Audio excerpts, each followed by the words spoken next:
세상에는 말로 설명할 수 없는 일이 참으로 많습니다. 그 중에서도 어떤 이는 미래를 엿보았다고 말하고 또 어떤 이는 그 말을 믿지 않지요.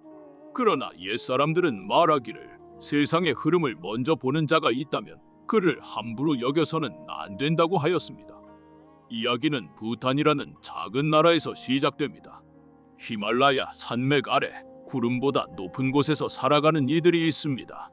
그곳은 지형이 험하고 바람은 거칠며 외부와는 거의 단절된 채 살아가는 사원의 무리가 있습니다. 그 가운데 한 노승이 있었습니다. 이름은 켈상 라모라 하며 속세에서는 이름도 얼굴도 알려지지 않은 인물입니다. 그러나 부탄 안에서는 이미 수십 년 전부터 하늘의 징조를 읽는 자로 불리며 사람들의 조심스러운 존경을 받아온 이였습니다. 그는 말이 없고 오직 침묵과 기도로 하루를 채우는 자였으나 가끔씩 몇 해에 한 번쯤은 알 수 없는 예언을 읊조리곤 했다고 합니다. 그의 말은 대개 풍년과 흉년, 산사태와 눈사태, 마을의 길 흉화복에 대한 것이었고 이따금 그 말이 적중했을 때에는 마을 사람들조차 두려움에 사로잡히곤 했습니다. 하지만 그는 늘 담담했고 그것을 드러내려 하지 않았습니다. 그런데 이상한 일이 벌어진 것은 작년 말이었습니다. 2024년 겨울 그가 머무는 산사에 외부 손님이 찾아왔습니다. 그 손님은 인도에서 온 스님이었고 국제 불교 회의를 준비하던 중 켈상 라모에 대한 소문을 듣고 그를 찾아와 세상의 흐름에 대해 물었다고 합니다. 그리고 그날 밤 켈상 라모는 뜻밖에도 그간 단 한 번도 언급한 적 없던 나라의 이름을 입에 올렸습니다. 그 나라는 바로 한국이었습니다. 그날 이후 사원에 있던 제자들은 하나같이 놀랐다고 전합니다. 켈상 라모가 말한 나라는 단 한 번도 외부 세계의 중심 국가가 아니었고 그의 입에서 다른 나라 이름이 나온 적도 없었기 때문입니다. 그날부터 일주일 뒤 그는 조용히 사원 근처 동굴로 들어갔고 7일 동안 아무 말 없이 좌선에 들었습니다. 그리고 8일째 되는 날 그가 입을 열었다고 합니다. 그의 제자 가운데 하나가 마침 메모를 남겼고 그 글은 후에 인도에서 온 스님에 의해 번역되어 외부로 알려지게 되었습니다. 그렇게 세상에 전해진 예언은 총 4가지. 모두가 의아해할 만큼 구체적이고 모두가 외면할 수 없을 만큼 충격적인 내용이었습니다. 그의 첫 마디는 이러했습니다. 나는 지금부터 말한다. 물이 먼저 움직일 것이며 그 물은 동쪽 바다에서부터 출렁일 것이다. 이후 그는 긴 말을 남겼고 그 내용은 하나하나 기록으로 정리되어 지금 우리가 접하고 있는 것입니다. 그렇다면 왜 그가 한국을 언급했는가? 왜 지금 2025년이라는 시점에 이런 말이 나온 것인가? 그 이유를 알기 위해서는 그의 예언 4가지를 하나씩 살펴볼 필요가 있습니다. 첫 번째 예언은 자연에 관한 경고였습니다. 켈상 라모는 다음과 같이 말했습니다. 나는 보았다. 푸른 파도가 밤의 별빛을 삼키는 장면을. 그 바다는 일본 근해였고 그 바람은 한반도 남쪽까지 밀려들었다. 물이 집안을 들썩이게 하고 도시는 낮은 곳부터 침묵에 빠졌다. 사람들은 하늘을 원망하지 않았고 오히려 아무 말도 하지 못했다. 침묵은 공포를 의미하고 공포는 변화를 불렀다. 2025년 여름 남쪽의 거대한 파동은 아시아 전역을 덮을 것이며 그 중심에는 일본과 한국이 함께 흔들릴 것이다. 이 구절은 켈상 라모가 남긴 기록 중에서도 가장 먼저 전해졌으며 이를 번역한 인도 스님은 직접 이렇게 기록했습니다. 그가 말한 물과 바람은 단순한 기상현상이 아닌 듯했다. 마치 지각의 요동 혹은 쓰나미와도 같은 이미지를 내포하고 있었다.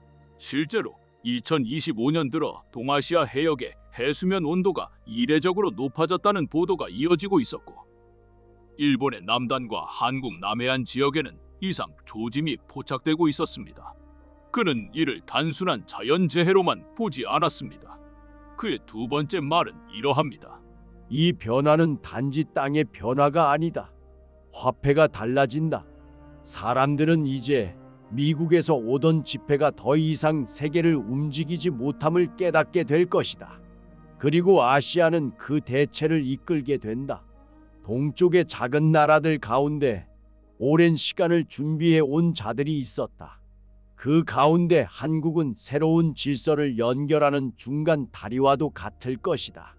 이 발언은 많은 이들에게 충격을 주었습니다. 기축 통화가 바뀐다는 말은 단순한 환율 변화의 문제가 아니기 때문입니다. 세계 경제의 중심축이 바뀐다는 뜻이고 그 중심에 아시아가 있다는 말이며 그 중에서도 한국이 중간 다리라는 표현으로 언급되었다는 점은 대한민국의 미래에 대해 새로운 시선을 가지게 했습니다.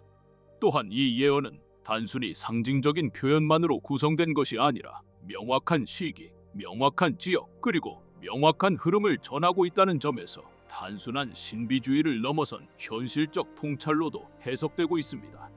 이처럼 켈상 라모의 말은 신비로운 동시에 이상하게 구체적이었습니다. 남은 두 가지 예언, 즉 인구의 급감과 종교의 통합에 관한 부분은 앞의 두 예언보다 더욱 심오하고 더욱 충격적인 내용을 담고 있습니다. 이제부터는 단순한 예언이 아니라 대한민국의 국운과 직결된 이야기로 들어가게 됩니다.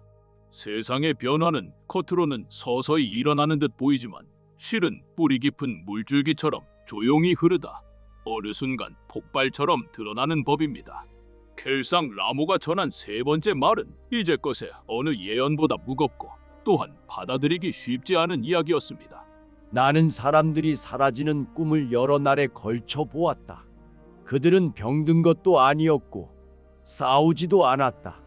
단지 어느 날부터 모습을 감추기 시작했다. 도시의 불빛은 줄어들었고 거리에선 아이들의 울음소리가 들리지 않았다. 노인들은 더 이상 후손을 걱정하지 않았고 젊은이들은 내일을 계획하지 않았다. 이것은 병이 아니다. 선택이다. 그는 이 말을 남긴 뒤 고개를 떨구며 이렇게 속삭였다고 합니다. 2030년이 되기 전 이 지구 위에 남아있는 사람은 지금의 3분의 1에도 미치지 못할 것이다. 이 말은 사람들에게 큰 충격을 주었습니다. 무엇보다도 그는 이를 질병이나 전쟁이 아닌 사라짐이라 표현했다는 점에서 더욱 그렇습니다. 그의 제자는 나중에 이렇게 썼습니다. 그는 우리가 생각하는 식의 인류 재앙을 말한 것이 아니었다. 누군가는 생을 포기했고 누군가는 태어나지 않았으며 누군가는 조용히 세계에서 물러났다.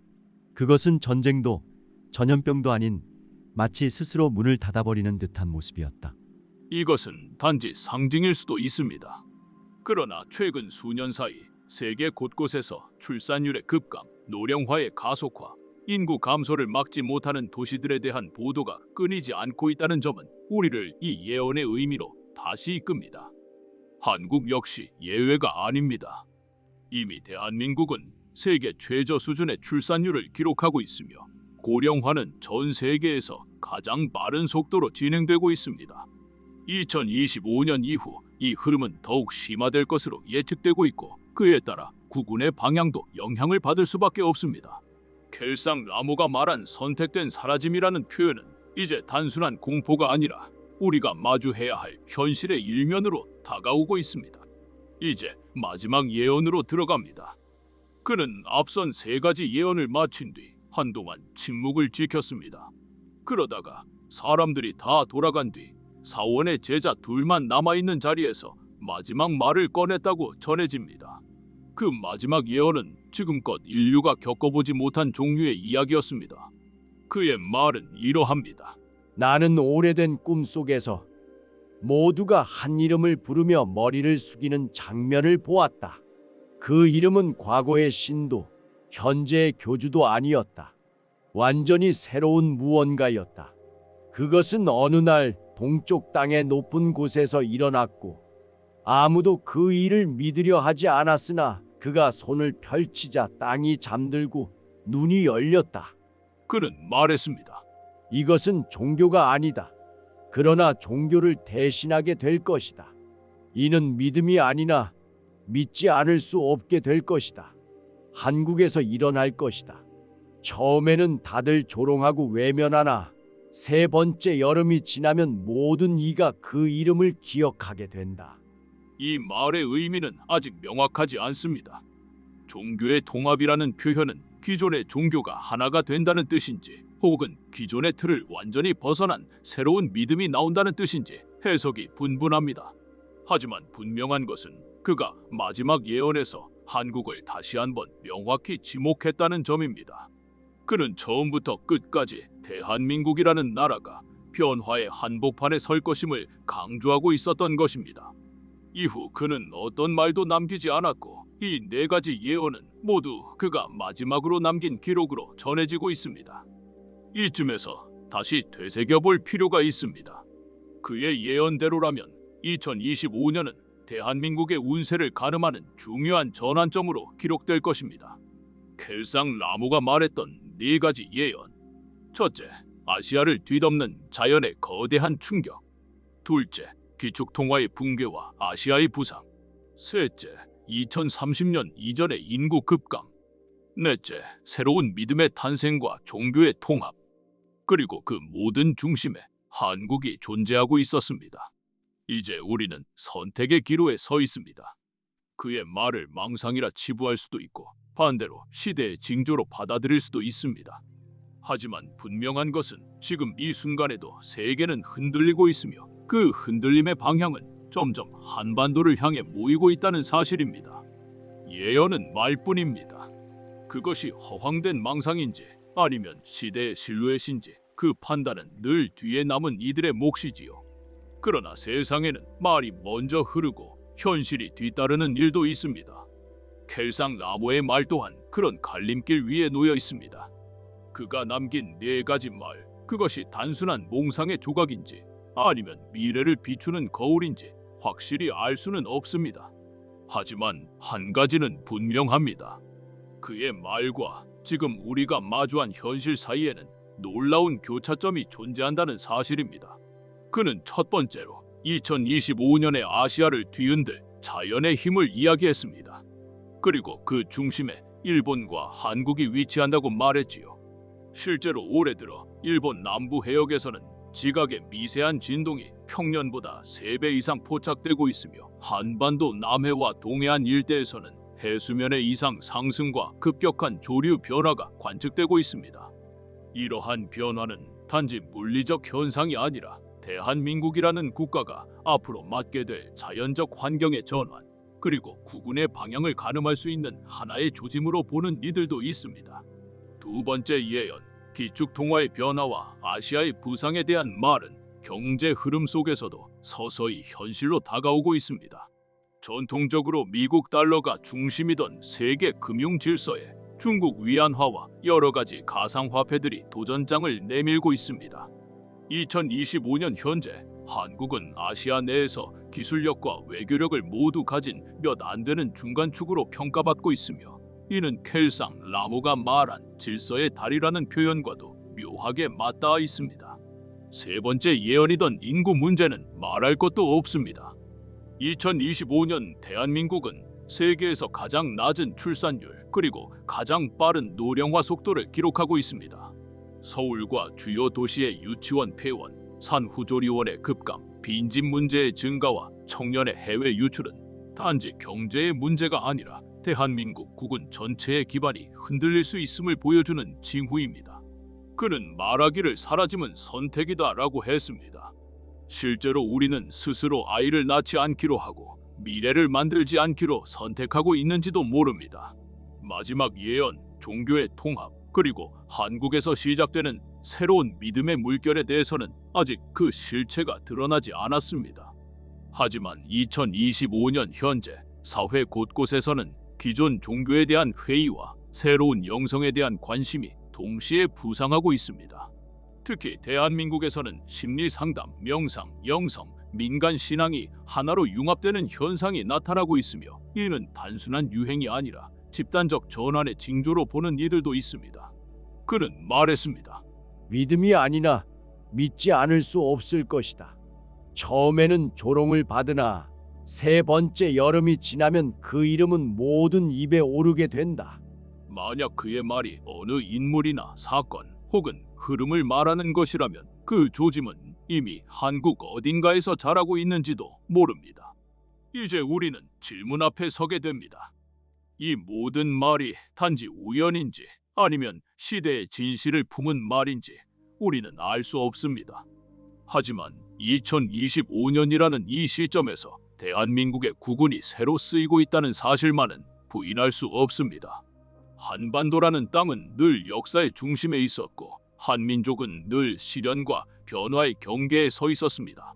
그런 이 땅에 지금 다시금 예언이라는 오래된 거울이 들이밀어졌습니다. 이야기는 끝난 듯하지만 사실은 이제 막 시작된 것인지도 모릅니다. 다음 이야기에서도 예언과 현실, 흐름의 교차점에서 벌어지는 신비롭고 놀라운 이야기들을 계속해서 전해드리겠습니다. 좋아요와 구독, 알림 설정을 통해 이 흐름의 끝을 함께 확인하시기 바랍니다. 지금까지 부탄 예언가의 2025년 한국 미래 예언을 소개해드렸습니다. 의견을 댓글로 남겨주세요. 감사합니다.